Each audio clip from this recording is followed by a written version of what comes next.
Here is things I wish people understood better before bashing on them.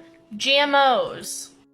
Since GMOs have become a bit more well-known overall, it has become a massive buzzword overall, especially in media and then health circles. So a GMO, or genetically modified organism, is just exactly what it says on the tin. An organism that has been genetically modified to have different properties than what it originally came with. And this tends to send people into an absolute panic. They're mutating our food, we're gonna get, mutant carrots that are gonna give us cancer. That is not how it works. Inherently, GMOs are not bad. They're not bad for you, and having food with slightly different DNA is not going to give you cancer or cause you mutations or any of that. All that GMOs are, they're literally just a organism, so like a plant or an animal or something that has had its DNA edited to have different properties. Also, if you can hear my dishwasher running in the back, no you can't. Basically, genetically modified organisms is just speedrunning selective breeding. So these are bananas. The large one is a regular banana that you would find in a grocery store, and the small little one is a ancestral banana, or at least close to ancestral banana.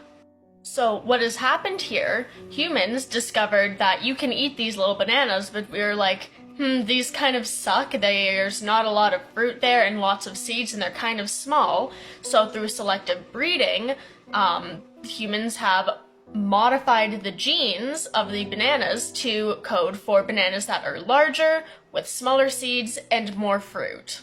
Selective breeding literally just selects for the genes that make foods more desirable for humans. We've done this with pretty much every food you can find in the grocery store has been selectively bred. Same with animal agriculture, cows you find in the grocery store, so beef. That is not the same as ancestral cows because they have been selectively bred to be more favorable to human consumption, etc., etc. So genetically modifying organisms basically just does that faster. Say we still had this little dinky ancestral banana, the people were like, we don't like that very much, and so scientists were like, no problem, we'll just edit it to be, we know what genes to use, so we edited those genes to make it larger and less seedy. That is basically the same thing that's happened over however long it took to get from that to that through selective breeding. It just does it faster. It can also be used to put in genes that aren't normally there to give them properties that we want. The kind of classic example of this is golden rice. So you may have heard of golden rice, but if you haven't, it's basically a strain of rice that has been genetically modified to contain increased beta-carotene. Beta-carotene is a precursor for vitamin A, which is a vitamin, goodness gracious, that is essential for lots of bodily functions. So kind of how this arose is that scientists noticed that there was a population that were very low in vitamin A, which was causing a lot of health problems. And within that community, one of their main nutrient sources was rice. That was a staple food in that population. I can't remember exactly where it was, but I didn't look at it too much. But they ate a lot of rice, and they had very low vitamin A.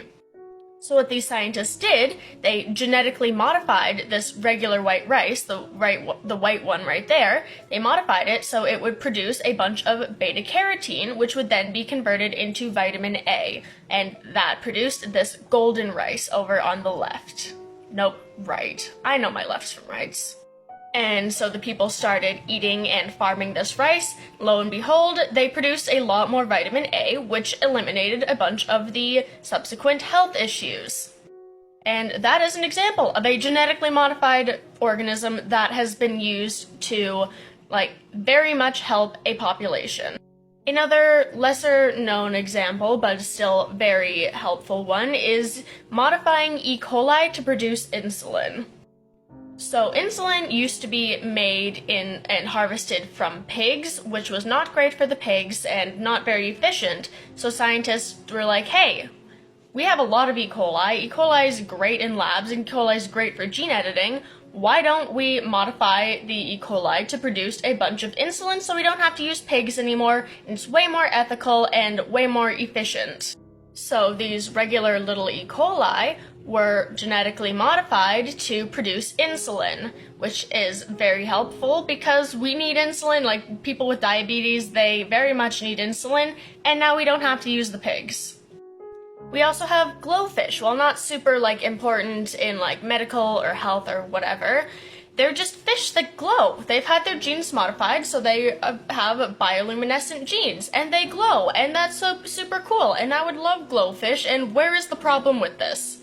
They're just regular fish that glow. There's no negative impact on them. They're literally just cool glowing fish. So GMOs inherently are not bad. And while yes, there can be issues with GMOs and who is using them, for example, lots of agricultural corporations genetically modify crop seeds so they are sterile and cannot produce their own seeds, so farmers have to keep going and buying new seeds every year instead of harvesting seeds from previous crops. That is not good, because it is causing the farmers to spend a lot of money on crop seed instead of just harvesting their own.